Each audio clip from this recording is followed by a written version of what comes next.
আজকে এক বান্ধবীকে বার্থডে সারপ্রাইজ দেওয়ার জন্য আমরা কেউ জানাইনি ওকে যে আমরা যাবো আজকে ওর সাথে দেখা করতে। ওকে মিথ্যে বলেই ডাকা হয়েছিল। তো সে ব্যারাকপুর সোনা রেস্টুরেন্টে ডেকেছিল। তো সবাই মিলে ওকে সারপ্রাইজ দেওয়া হতো। অবাক হয়ে গেছে, সবাইকে বলছিল যে তোরা কেন আমাকে জানালি না, কেন জানালি না।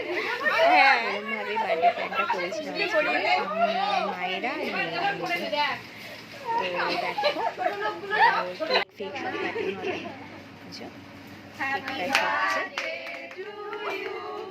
এই হলো আমাদের বার্থডে গার্ল, আর তার পাশে মেয়ে। বার্থডে গার্লের নাম হলো সুপর্ণা।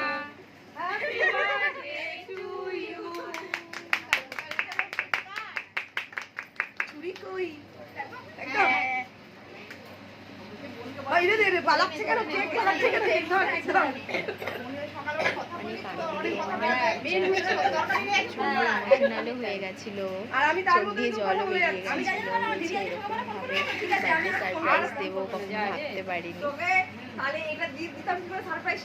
মজা হয়েছে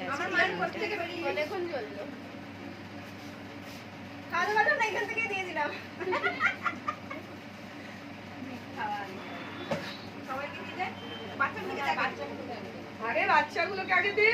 আরে যে সামনে একটা গেছে, হ্যাঁ যে সামনে আছে সামনে বন্ধু বন্ধু ভালো বন্ধু। অনেক রকমের কথা হয়েছে এখানে। তারপরে আমরা দেখানো হয়নি, ওখানে বিরিয়ানি অর্ডার করেছিলাম সবাই। সবাই বিরিয়ানি খেয়েছিল। আমাদের মধ্যে এক বান্ধবী ছিল যার নাম দীপা, ও ননভেজ খাই না, চিকেন ফিকেন তো ধরে না, আর ওর জন্য আমরা সবসময় ভেজটাই অর্ডার করি। তো ওর জন্য ভেজ ফ্রাইড রাইস,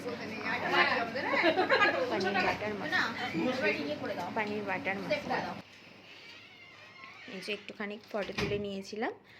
এই যে আমাদের মেয়েরা। এখন লাস্ট সবার খাওয়া হয়ে যাওয়ার পরে আইসক্রিম খেয়ে সবাই যে যার বাড়িতে। এটুকুই ছিল আজকের ব্লগ। যদি ভালো লেগে থাকে